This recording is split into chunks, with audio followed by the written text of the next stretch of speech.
بسم اللہ الرحمن الرحیم۔ السلام علیکم ورحمۃ اللہ وبرکاتہ۔ بادشاہ کا موڈ اچھا تھا۔ وہ نوجوان وزیر کی طرف مڑا اور مسکرا کر پوچھا، تمہاری زندگی کی سب سے بڑی خواہش کیا ہے؟ وزیر شرما گیا، اس نے منہ نیچے کر لیا۔ بادشاہ نے کہکہا لگایا اور بولا، تم گھبراؤ مت، بس اپنی زندگی کی سب سے بڑی خواہش بتاؤ۔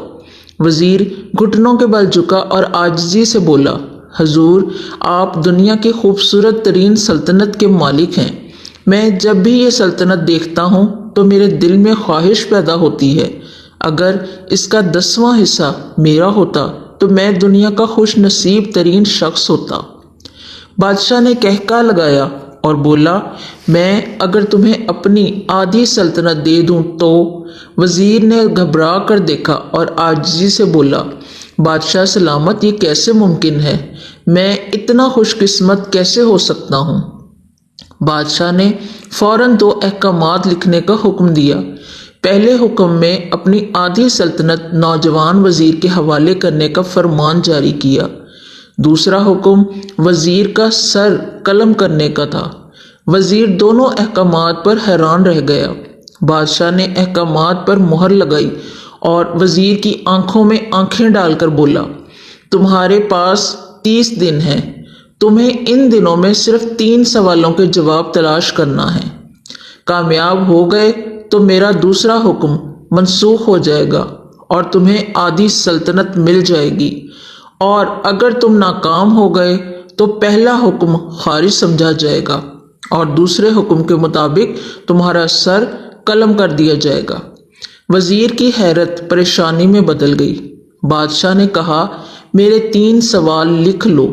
وزیر نے لکھنا شروع کر دیے۔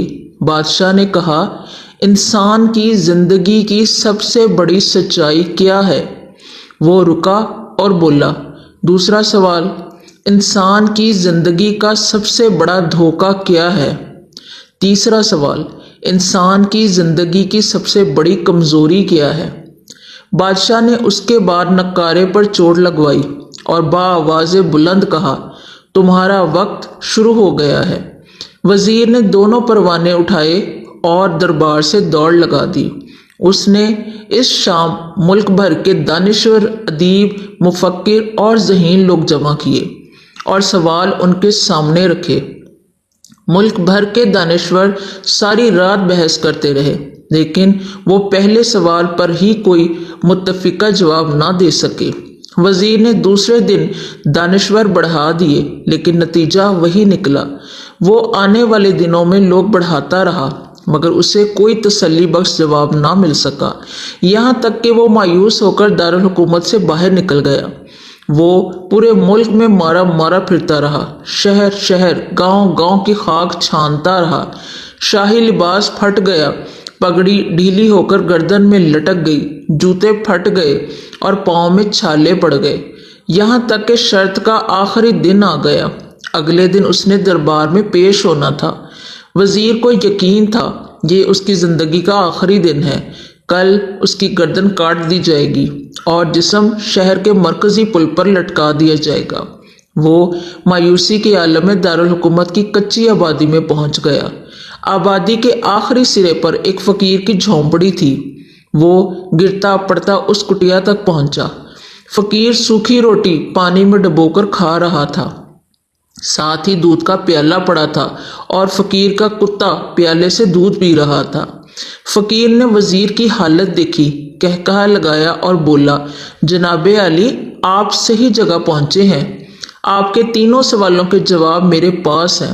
وزیر نے حیرت سے اس کی طرف دیکھا اور پوچھا، آپ نے کیسے اندازہ لگا لیا کہ میں کون ہوں اور میرا مسئلہ کیا ہے؟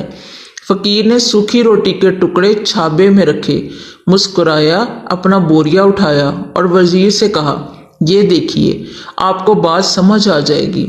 وزیر نے جھک کر دیکھا، بورے کے نیچے شاہی خلعت بچھی ہوئی تھی۔ یہ وہ لباس تھا جو بادشاہ اپنے قریب ترین وزراء کو عنایت کرتا تھا۔ فقیر نے کہا، جناب علی، میں کبھی بھی اس سلطنت کا وزیر تھا۔ میں نے بھی ایک بار آپ کی طرح بادشاہ سے شرط لگانے کی غلطی کی تھی، نتیجہ آپ خود دیکھ لیجئے۔ فقیر نے اس کے بعد سوکھی روٹی کا ٹکڑا اٹھایا اور دوبارہ پانی میں ڈبو کر کھانے لگا۔ وزیر نے دکھی دل سے پوچھا، کیا آپ بھی جواب تلاش نہیں کر سکے تھے؟ فقیر نے کہکا لگایا اور جواب دیا، میرا کیس آپ سے مختلف تھا۔ میں نے جواب ڈھونڈ لیے تھے اور بادشاہ کو بھی بتا دیے تھے، لیکن اس کے باوجود آدھی سلطنت کا پروانہ پھاڑا، بادشاہ کو سلام کیا اور اس کٹیا میں آ کر بیٹھ گیا۔ جب سے میں اور میرا کتا دونوں مطمئن زندگی گزار رہے ہیں۔ وزیر کی حیرت بڑھ گئی، لیکن یہ سابق وزیر کی حماقت کے تجزیے کا وقت نہیں تھا، جواب معلوم کرنے کی گھڑی تھی۔ چنانچہ اس نے فقیر سے پوچھا، کیا آپ مجھے اس سوالوں کے جواب دے سکتے ہیں؟ فقیر نے ہاں میں گردن ہلا کر جواب دیا، میں پہلے 2 سوالوں کا جواب مفت دوں گا، لیکن تیسرے جواب کے لیے تمہیں قیمت ادا کرنا ہوگی۔ وزیر کے پاس شرط ماننے کے سوا کوئی چارہ نہیں تھا۔ اس نے فوراً ہاں میں گردن ہلا دی۔ فقیر بولا، دنیا کے سب سے بڑی سچائی موت ہے۔ انسان کوئی بھی ہو، کچھ بھی ہو، وہ اس سچائی سے نہیں بچ سکتا۔ وہ رکا اور بولا، انسان کی زندگی کا سب سے بڑا دھوکہ زندگی ہے۔ ہر شخص زندگی کو دائمی سمجھ کر اس کے دھوکے میں آ جاتا ہے۔ فقیر کے دونوں جواب ناقابل تردید تھے۔ وزیر سرشار ہو گیا۔ اس نے اب تیسرے جواب کے لیے فقیر سے شرط پوچھی۔ فقیر نے کہکا لگایا، کتے کے سامنے سے دودھ کا پیالہ اٹھایا، وزیر کے ہاتھ میں دیا اور کہا، میں آپ کو تیسرے سوال کا جواب اس وقت تک نہیں دوں گا جب تک آپ یہ دودھ نہیں پیتے۔ وزیر کے ماتھے پر پسینہ آ گیا۔ اس نے نفرت سے پیالہ زمین پر رکھ دیا۔ وہ کسی قیمت پر کتے کا جھوٹا دودھ نہیں پینا چاہتا تھا۔ فقیر نے کندھے اچکائے اور کہا، تمہارے پاس اب 2 راستے ہیں، تم انکار کر دو اور شاہی جلاد کل تمہارا سر اتار دے، یا پھر تم یہ دودھ پی لو اور تمہاری جان بھی بچ جائے اور تم آدھی سلطنت کے مالک بھی بن جاؤ گے۔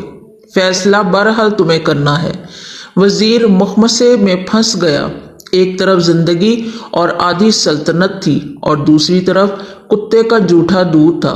وہ سوچتا رہا یہاں تک کہ جان اور مال جیت گیا۔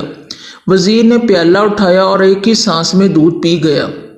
فقیر نے کہکا لگایا اور بولا، میرے بچے، انسان کی سب سے بڑی کمزوری غرض ہوتی ہے، جو کتے کا جھوٹا دودھ تک پینے پر مجبور کر دیتی ہے، اور یہ وہ سچ ہے جس نے مجھے سلطنت کا پروانہ پھاڑ کر اس کٹیا میں بیٹھنے پر مجبور کر دیا۔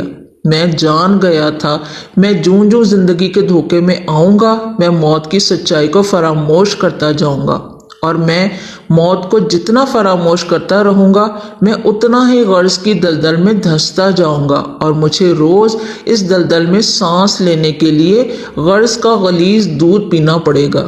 لہٰذا میرا مشورہ ہے، زندگی کی ان تینوں حقیقتوں کو جان لو، تمہاری زندگی اچھی گزرے گی۔ وزیر خجالت، شرمندگی اور خود ترسی کا تحفہ لے کر فقیر کی کٹیا سے نکلا اور محل کی طرف چل پڑا۔ وہ جوں جوں محل کے قریب پہنچ رہا تھا، اس کے احساس شرمندگی میں اضافہ ہو رہا تھا، اس کے اندر ذلت کا احساس بڑھ رہا تھا۔ وہ اس احساس کے ساتھ محل کے دروازے پر پہنچا۔ اس کے سینے میں خوفناک ٹیس اٹھی۔ وہ گھوڑے سے گرا، لمبی ہچکی لی اور اس کی روح قفس عنصری سے پرواز کر گئی۔ جزاک اللہ۔